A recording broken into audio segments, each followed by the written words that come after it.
using to facilitate? Are you using drones? How did you used to do it as you know, 20 years ago as opposed to now? Right. Yeah. So the drones has been an amazing tool for us. For me selfishly, because I was the guy that used to drop down inside of those silos on a bosun's chair, fall protection. So you'd have a harness on, you'd be strapped into a chair, somebody on the top of the silos cranking you down inch by inch into these, 140 foot or 120 foot tall silos. And then you would be armed with a fantastic little camera that you can't remember which pocket you put it in, Yeah. maybe a flashlight. So that was the old way of doing things, is the bosun's chair, tripods, fall protection. And then it never failed. You always wanted a picture that was right behind you, right?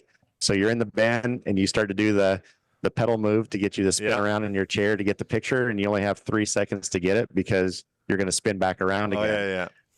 So that was a very acrobatic moment, and I'm not the smallest guy in the world. So fitting in a 18-inch diameter hole from the top of a band at 100 foot tall was always interesting. So again, our motto is blending yesterday's structures or repairing yesterday's structures with tomorrow's technology. So we're always looking for that next best thing that can give us better information, make the job safer, obviously, and faster. So we started utilizing drones several years ago, mostly for the external inspections.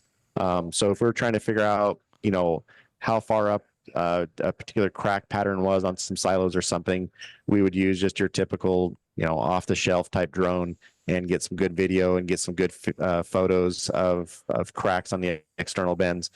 But I think it's been about 2 years ago now, we were exposed at another conference to a new technology, and that was a drone that actually had a cage around it, and it was a drone that wasn't connected with satellites. So every time that we tried to take your regular DJI drone or something inside of a silo, and it lost connection with those GPS satellites, it just went haywire, and so we had a lot of mishaps in that situation. So what caught my eye was, first of all, the cage, because obviously I'm not a good driver. So that was like, oh wow, that's kind of cool. It's Cheyenne proof.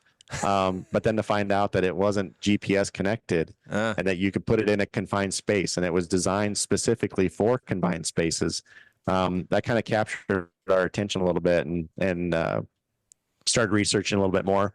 Obviously, it was a hard thing to swallow, when you're just experimenting. Yeah. And some of these drones now carry a pretty heavy price tag. They do. Upwards of 6 figures.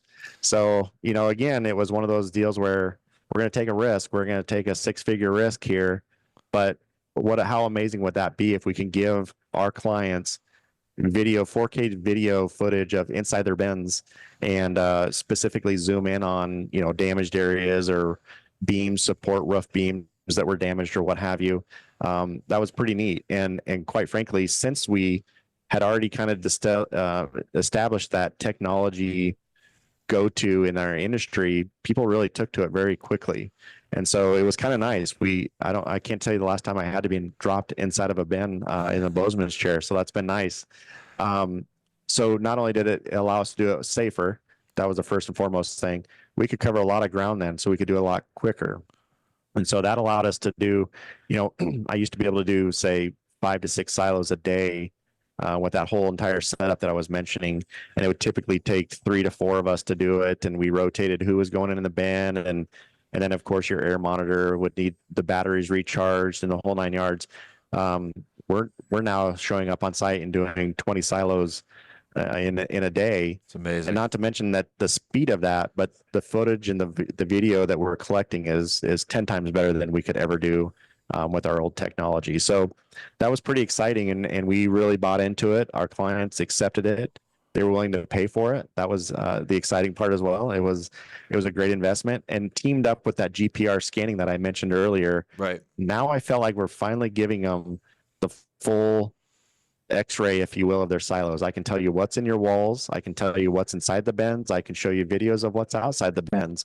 I can give you the full package, and we're taking the guessing out of the game. Yeah. And then recently, you mentioned LiDAR. That technology was added to the particular drone package that we use. And at first, it was kind of mind-blowing because it was I'm not the most techie guy, if you will, but I got a great team that was able to capture that and to run with that.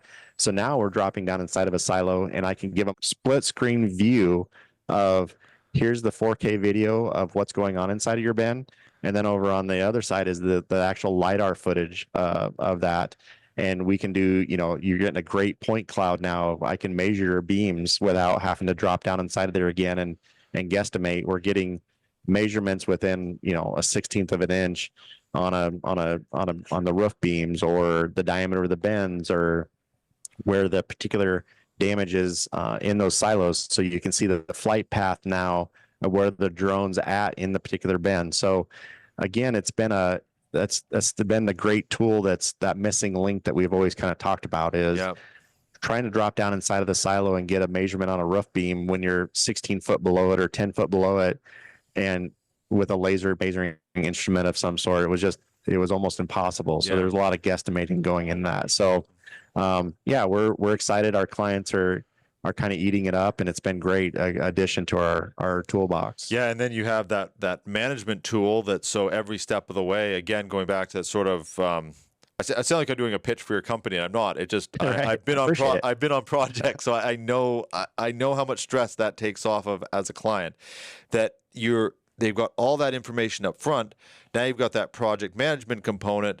So you're essentially from top to bottom, or from start to finish. They're in the loop on every step of the way, which, 20, 30 years ago, you had to hope that you picked up the phone and called the right person that wasn't going to screw you over. That, at the end of the day, was what it was like. Absolutely. Yeah.